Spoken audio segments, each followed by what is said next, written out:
भक्तों के चरित्र में भक्तों का चरित्र सबसे महत्वपूर्ण है। भक्तों का चरित्र सुनना और मनन करना प्रतिदिन सभी भक्तों को, साधकों को चाहिए।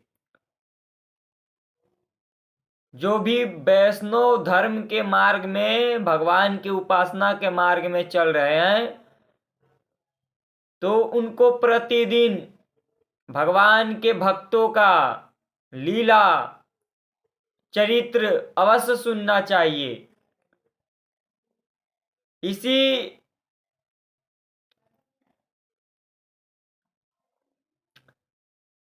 आज चंद्रहास जी का भक्त चरित्र भक्तों में सबसे सर्वश्रेष्ठ माने जाते हैं। चंद्रहास जी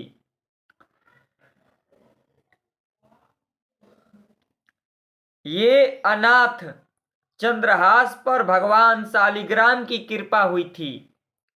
चंद्रहास जी पर भगवान शालिग्राम की कृपा से इनको भगवान की भक्ति प्राप्त हुआ था। केरल देश में एक मेधावी नामक राजा राज करते थे। ध्यान से भक्तों का चरित्र सुनना चाहिए, जिससे कि भगवान की भक्ति और भक्तों के चरित्र सुनने से भक्तों के अनुभव, जो भक्तों के अनुभव होते हैं वो सुनने को मिलता है। भक्तों के चरित्र में भक्तों का चरित्र सुनने से ही भगवान में प्रीति होती है, भगवान में मन लगता है, सांसारिक आसक्ति जो भी है वो कटता है। इसलिए सभी को ध्यान पूर्वक भक्तों का चरित्र सुनना चाहिए। केरल देश में एक मेधावी राजा नामक राज करते थे। शत्रुओं ने उनके देश पर चढ़ाई की। युद्ध में महाराज मारे गए। उनकी रानी पति के साथ सती हो गई। उस समय तक राजा के एक ही पुत्र थे, चंद्रहास। केरल देश में एक मेधावी नाम के राजा राज करते थे।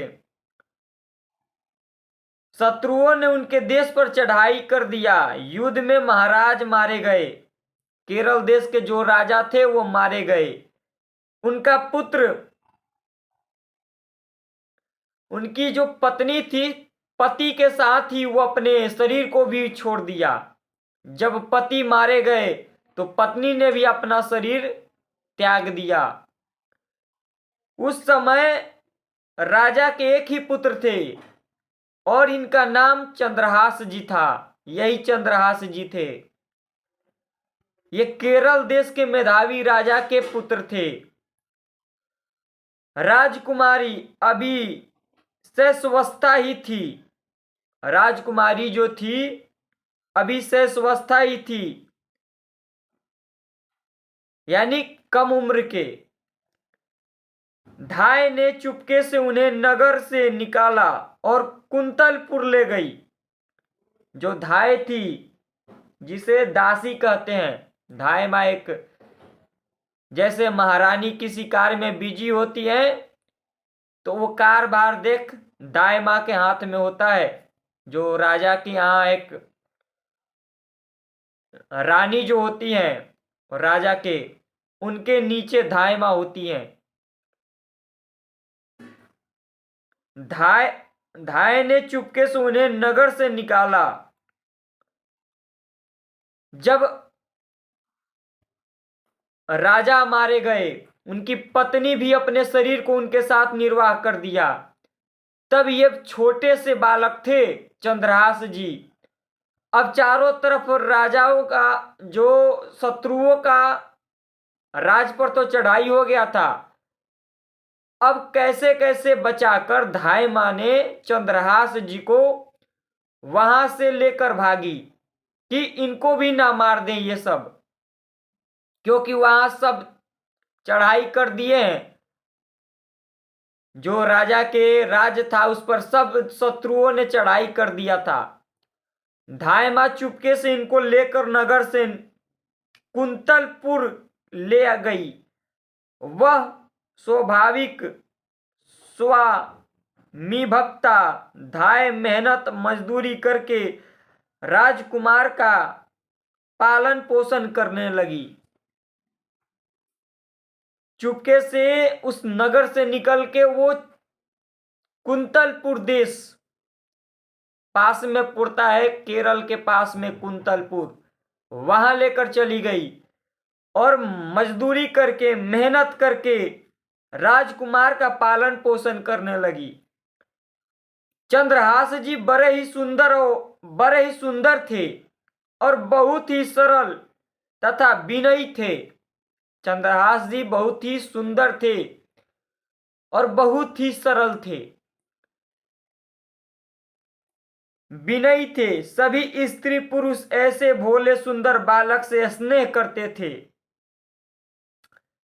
जो अनाथ हो जाता है, जिसके कोई नहीं होता, जिसका कोई सहारा नहीं होता, उसके अनाथ आश्रयों के आश्रय श्री कृष्ण ही हो जाते हैं।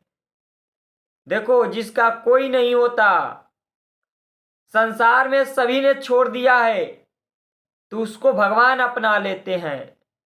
चंद्रहास जी के माता पिता शुरू में ही, पिता को तो शत्रुओं ने मार दिया, माता उनके साथ अपना शरीर को निर्वाह कर दी। अब धाय माँ वहां से निकलकर कुंतलपुर आ गई। कुंतलपुर में चंद्रहास जी का पालन पोषण कैसे भी किया। चंद्रहास जी का धाय माँ के सिवाय कोई नहीं था। वहीं से देखो भगवान की भक्ति प्रारंभ हुई चंद्रहास जी के जीवन में। चंद्रहास जी बड़े ही सुंदर और सरल थे, विनयी थे। सभी स्त्री पुरुष ऐसे भोले सुंदर बालक से स्नेह करते थे। जो अनाथ हो जाता है, जिसके कोई नहीं होता, जिसका कोई सहारा नहीं होता, उसके अनाथ आश्रयों के आश्रय श्री कृष्ण ही हो जाते हैं। वे उसके आश्रय बन जाते हैं। अनाथ बालक चंद्रहास को उनके बिना और कौन आश्रय देता है। उन दाई माँ की प्रेरणा से एक दिन नारद जी घूमते घूमते कुंतलपुर पहुंचे। उन दाई माँ की प्रेरणा से नारद जी घूमते घूमते कुंतलपुर देश, जहां चंद्रहास जी रह रहे थे, वहां पहुंचे।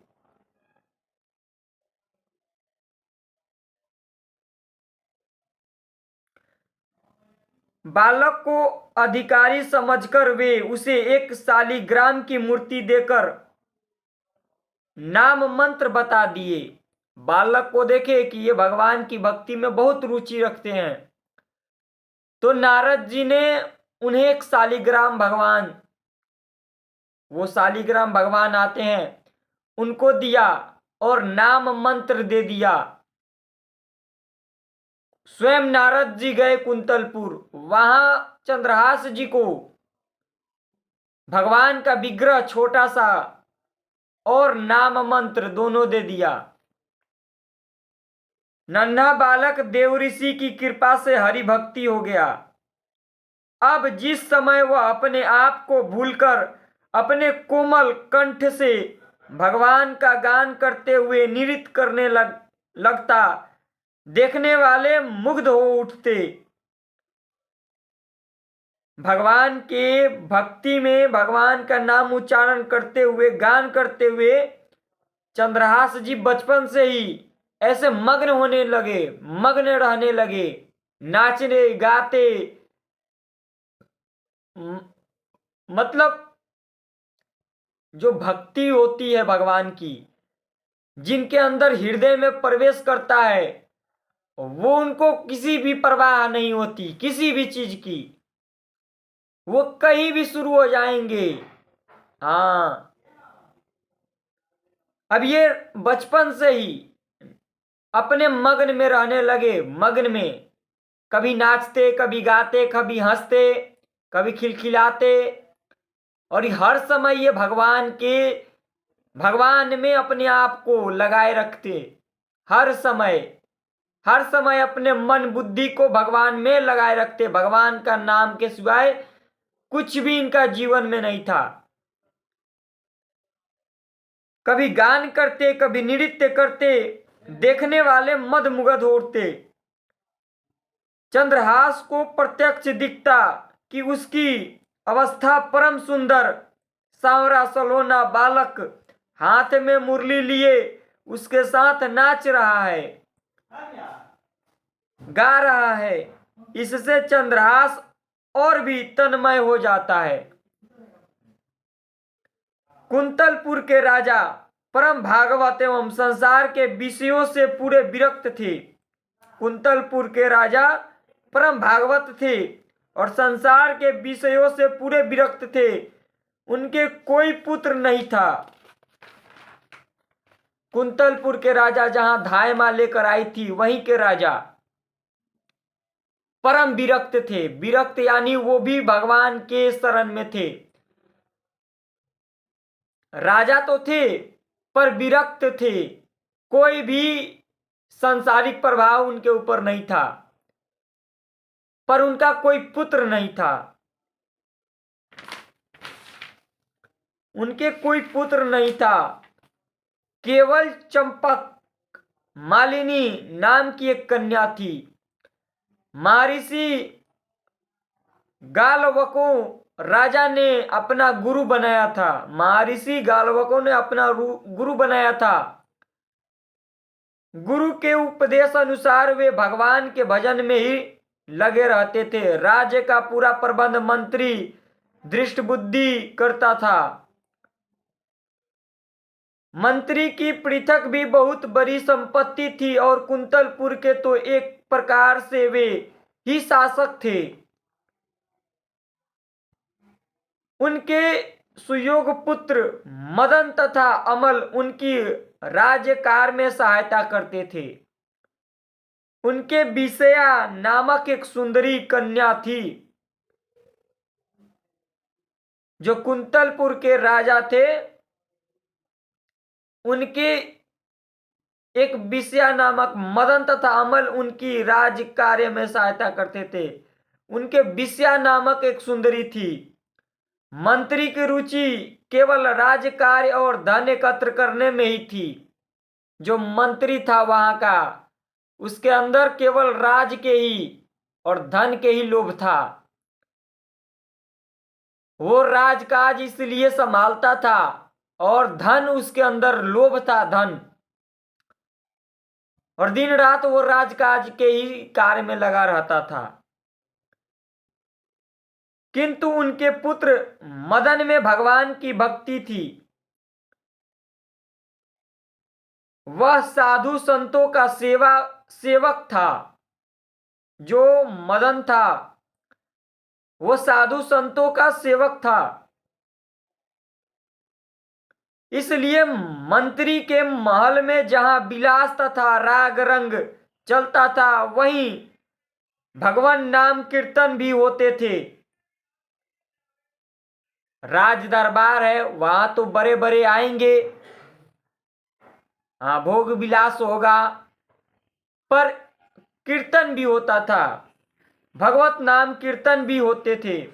इन कार्यों में रुचि होने पर भी मंत्री अपनी पुत्रों को रोकते नहीं थे। इन कार्य में रुचि था और मंत्री के जो पुत्र थे वो भी इनके साथ मिलकर भगवान की भक्ति नाम कीर्तन करते। एक दिन मंत्री के महल में ऋषिगण बैठे, भगवान की कथा हो रही थी। उस समय सड़क पर भगवान के सामने भगवान नाम कीर्तन करते हुए चंद्रहास बालकों की मंडली के साथ निकले। बच्चों की अत्यंत मधुर कीर्तन ध्वनि सुनकर ऋषियों के कहने से बच्चों की अत्यंत मधुर कीर्तन ध्वनि सुनकर ऋषियों के कहने से मदन ने सबको वही बुला लिया। चंद्रहास के साथ बालक नाचने लगे, गाने लगे। मंत्री दृष्ट बुद्धि भी इसी समय वहां आ गए। जो मंत्री था दृष्ट बुद्धि, चंद्रहास और मंत्री के पुत्र वहां नाचने गाने लगे दोनों मिलकर। तभी मंत्री दृष्ट बुद्धि वहां आ गया। मुनियों ने तेजस्वी बालक चंद्रहास को तन्मय होकर कीर्तन करते देखा। वे मुग्ध हो गए। जो मुनि आए थे राज दरबार में, जब चंद्रहास जी को कीर्तन करते देखा तो मुनियों के अंदर बहुत ही उल्लास उत्पन्न हुआ चंद्रहास जी को देखकर। एक तो भगवत भक्त, भगवान के नाम में, भगवान की भक्ति में लीन, और जब मुनियों ने देखा तो उनके अंदर और ज्यादा आनंद बढ़ गया ऐसे बालक को देख के। वे मद मुगंध हो गए। कीर्तन समाप्त होने पर स्नेह पूर्वक समीप बुलाकर ऋषियों ने उन्हें बैठा लिया। उनके शरीर के लक्षणों को देखने लगे। ऋषियों ने चंद्रहास के शारीरिक लक्षण देखकर दृष्ट बुद्धि से कहा, मंत्रीवर, तुम इस बालक का प्रेम पूर्वक पालन करो। मंत्री से संतों ने कहा, ऋषियों ने कहा, चंद्रहास के शारीरिक लक्षण देखकर दृष्ट बुद्धि से कहा, जो दृष्ट बुद्धि मंत्री था, उससे ऋषियों ने कहा, तुम इस बालक का प्रेम पूर्वक पालन करो, इसे अपने घर रखो, यही तुम्हारी संपूर्ण संपत्ति का स्वामी तथा इस देश का नरेश होगा। ऋषियों ने इसलिए कहा, ये नहीं कहा कि ये भगवत भक्त हो जाएंगे। ऋषियों ने ये कहा कि ये आगे चल के तुम्हारे राज्य के राजा होंगे। ये कहते कि ये सन्यासी हो जाते तो कहीं ना कहीं उसके अंदर और ज्यादा राज्य के प्रति लालच हो जाता, पर ऋषियों ने उल्टा कहा।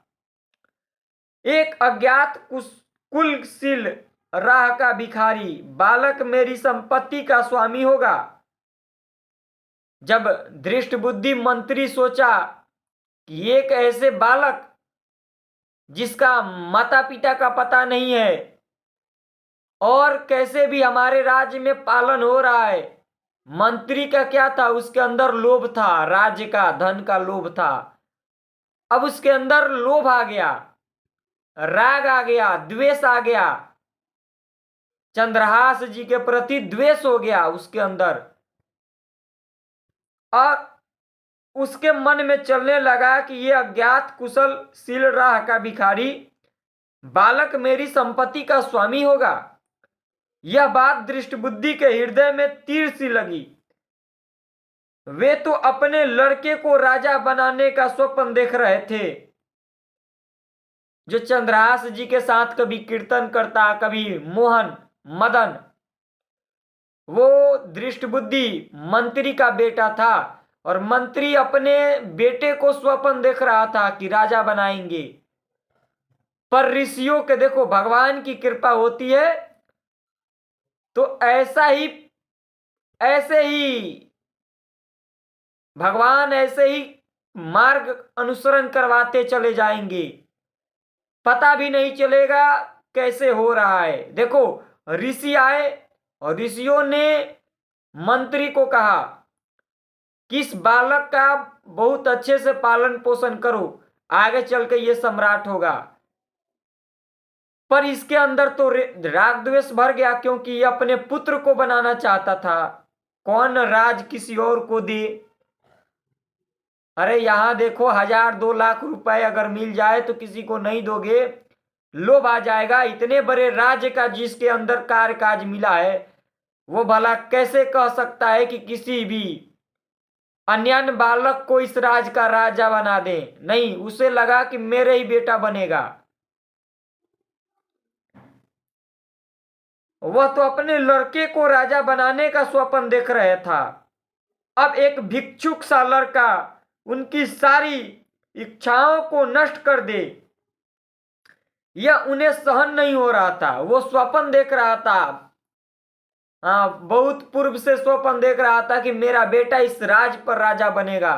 पर ऋषियों की वाणी सारा अंदर का, अब उसके अंदर इच्छा जो था वो नष्ट हो रहा था। अब उसे सहन नहीं हो रहा था। उसने सोचा किसी को कुछ कहा नहीं, पर सब लड़कों को मिठाई देने के बहाने घर के भीतर ले गया। मिठाई देकर दूसरे लड़कों को तो उन्हें विदा कर दिया। देखो, लोभ आ जाता है ना, तो ऐसे ही कुकर्म हो जाता है। जिसके अंदर धन का लोभ आ जाता है, पद का लोभ आ जाता है, उसके अंदर यही उत्पन्न हो जाता है। वो कुछ भी करने को तैयार हो जाता है। देखो, सभी बालकों के साथ चंद्रहास जी को अंदर ले गया और सभी बालक को मिठाई देकर विदा कर दिया। पर चंद्रहास जी को अंदर रोक लिया। एक विश्वासी बाधिक को बुलाकर उसे चुपचाप समझाकर उसके साथ चंद्रहास को भेज दिया। एक विश्वासी बाधिक को बुलाकर उसे चुपचाप समझाकर उसे चंद्रहास को भेज दिया उसके साथ। बाधिक को पुरस्कार भारी लोभ मंत्री दिया था। चंद्रहास ने जब देखा कि मुझे यह सुनसान जंगल में रात के समय लाया है, तब इसका उद्देश्य समझकर कहा, भाई तुम मुझे भगवान की पूजा कर लेने दो। वो धन के लोभ में वाधिक को पुरस्कार दिया और कहा कि चंद्रहास को खत्म कर दो। हाँ, फिर चंद्रहास लौट के नहीं आना चाहिए। तो वो धन के लोभ में वाधी जो था, जिसे आजकल मान लो चोर कहते हैं, हाँ, जिसे पैसे से कुछ भी करवा लो जिसको देकर। आज ऐसे भी हुए, पैसे दे दो और किसी का कत्ल करवा दो, वो कत्ल कर देगा। वही ये बाधी था। बाधी को पुरस्कार दिया और चुपचाप कहा कि इसको ले जाओ और फिर ये लौट के आना नहीं चाहिए, समाप्त कर दो। बाधी ले गया, जंगल में, घोर जंगल में ले गया। जैसे घोर जंगल में ले गया, अब इनको समझ में आ गया चंद्रहास जी को कि ये हमें कुछ न कुछ करने वाला है। तो चंद्रहास जी कहे कि भाई तुम रुको, मुझे भगवान की पूजा कर लेने दो, तब मारना मुझे। चंद्रहास जी तो जान गए कि ये मारने वाला है। अब जंगल में लेकर आया है तो मारेगा ही। दो चार जन थे, ये अकेले। अब चंद्रहास जी भगवान के भक्त, अब ये पूजा करने को कहे, क्योंकि जानते थे अकेले हैं, मार भी देगा। तो भगवान की ये पूजा करने लगे।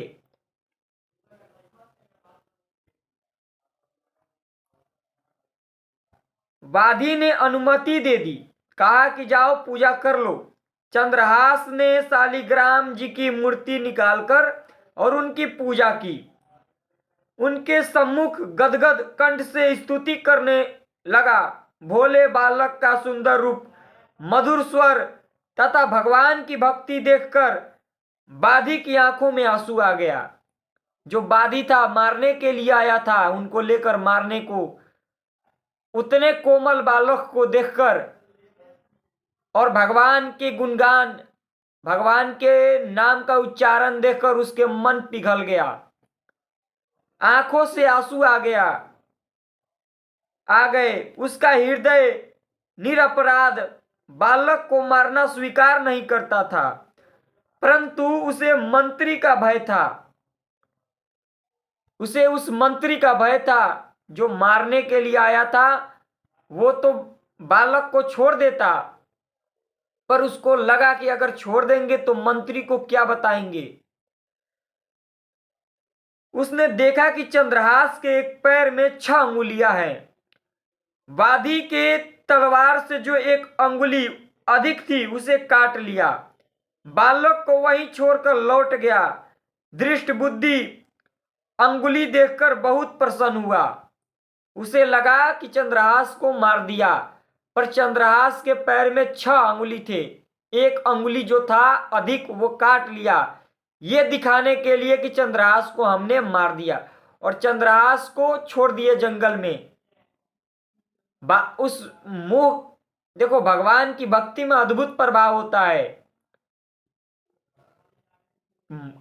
जो ज्यादा उकारूपन है, जो ज्यादा दुष्ट भी है, उसका भी मन मोहित हो जाए, ऐसे भगवान के भक्तों का प्रभाव होता है।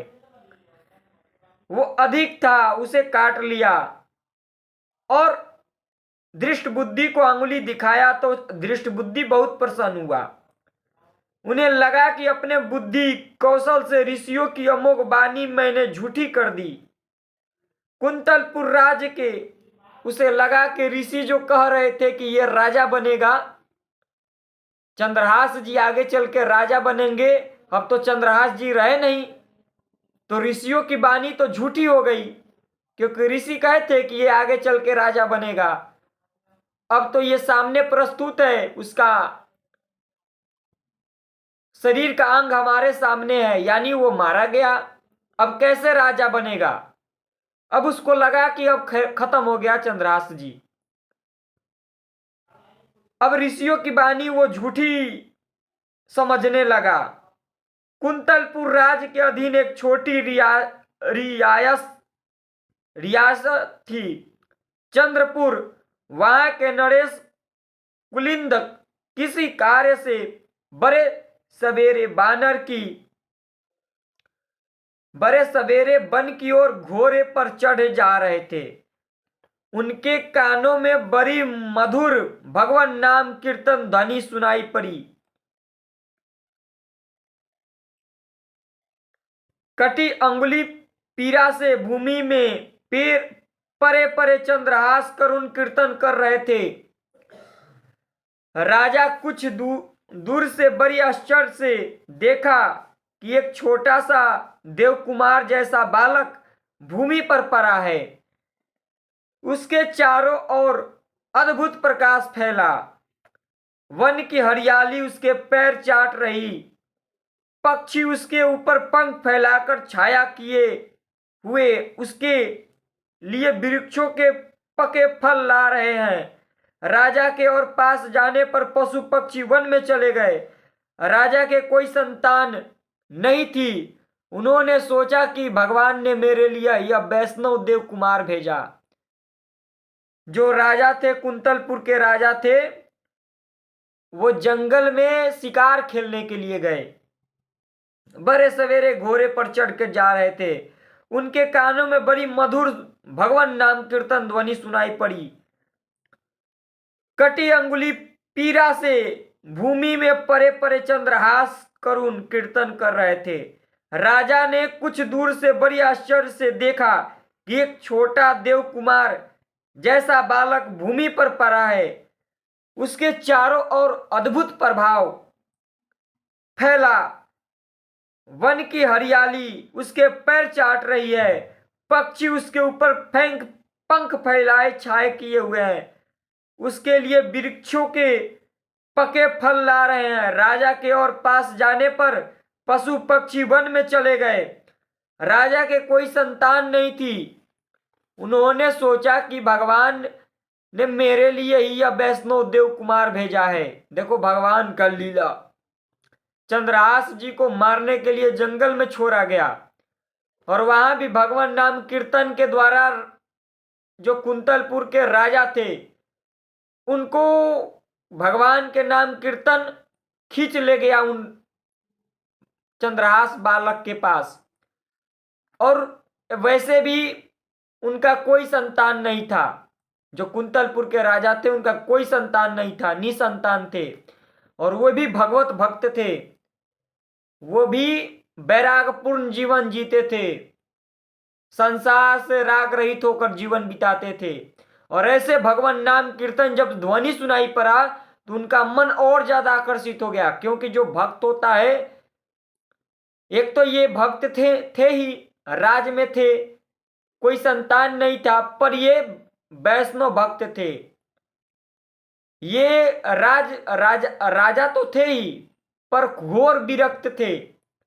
सब कुछ रहने के बाद भी ये भगवान में लीन रहते। और जैसे ये जंगल में गए, तैसे ये भगवान नाम कीर्तन ध्वनि के द्वारा चंद्रहास जी के पास पहुंच गए। और जब इन वैष्णव को देखा तो उन्हें लगा कि ये राजकुमार मेरे लिए ही ने भगवान ने भेजा है। घोड़े से उतरकर बड़े स्नेह से चंद्रहास को उन्होंने गोद में उठाया, उनके शारीरिक धूली पोछी और उन्हें अपने राजभवन में ले आए। चंद्रहास अब चंदनपुर के युवराज हो गए। देखो, वो तो सोचा कि अब चंद्रहास जी राजा बनेंगे नहीं, और भगवान की लीला देखो। ऋषियों की वाणी थी कि चंद्रहास जी राजा बनेंगे, और राजा बने, कुंतलपुर के राजा बन गए। चंद्रहास जी अब चंद्रपुर के युवराज हो गए। यज्ञोपवीत संस्कार होने के पश्चात गुरु के यहाँ रहकर उन्होंने वेद वेदांग शास्त्रों का अध्ययन किया। राजकुमार के योग अस्त्र शस्त्र चलाना तथा नीति शास्त्र आदि सीखा। वे अपने सद्गुणों से वे राज परिवार के लिए प्राण के समान प्रिय हो गए। उन्होंने सब प्रकार की विद्या लिया, अस्त्र शस्त्र शास्त्रों का, वेद वेदांत सारे सब कुछ सिखाया गया उनको, सबका वो ज्ञान लिए। वेद का, शास्त्र का, वेदांत और अस्त्र शस्त्र की भी शिक्षा लिए। सब कुछ उन्हें चलाना सीखा, नीति शास्त्र आदि सिखा दिया। अपने सद्गुणों से वे राज परिवार के लिए प्राण के समान प्रिय हो गए। राजा ने उन्हें राज्य का भार छोड़ दिया। राजा ने उन पर राज्य का भार छोड़ दिया, क्योंकि वो सब तरह से परिपक्व हो गए थे। विद्वान भी हो गए, परिपूर्ण भी हो गए, क्षत्रिय भी हो गए, शस्त्र भी चलाना सीख लिए, और वेद शास्त्र सारे का अध्ययन। अब राजा ने सोचा कि अब चंद्रहास जी राज के काबिल हो गए हैं, तो सारा राजपाट उनके ऊपर ही छोड़ दिया, राजभार छोड़ दिया। राजा के प्रबंधन से छोटी सी रियासत हरिगुण गान से पूर्ण हो गई। घर घर हरि चर्चा होने लगी। सब लोग एकादशी व्रत करने लगे। पाठशालाओं में हरिगुण अनिवार्य हो गया। वहां का जो पाठशाला था, क्योंकि भगवत भक्त जिसके राज में राजा हो गया, अस्त्र शस्त्र कोई भी ऐसा ज्ञान नहीं था जो वो नहीं लिए। ऐसे भक्त होते हैं। भक्तों को ये मत देखो जिनको लगता है कि भक्त केवल भगवान की चर्चा नहीं, चारों तरफ से वो परिपूर्ण होते हैं। चारों तरफ से अस्त्र शस्त्र वेद शास्त्र अध्ययन सब कुछ से परिपूर्ण भगवान के भक्त ऐसे नहीं होते हैं। जिनको लगता है भगवान के भक्त भक्ति करना तो केवल यही है, बैठकर माला चलाओ।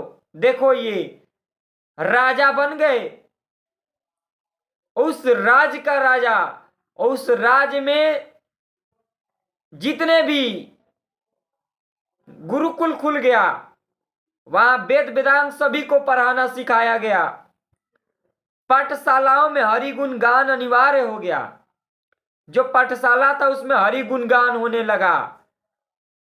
ऐसे होते हैं। देखो, जिस कुल में भगवान के भक्त उत्पन्न हो गए, जिस ग्राम में भगवान के भक्त उत्पन्न हुए, जिस देश में भगवान का भक्त उत्पन्न हुआ, वो देश, वो राज्य मानो कि सुरक्षित हो गया।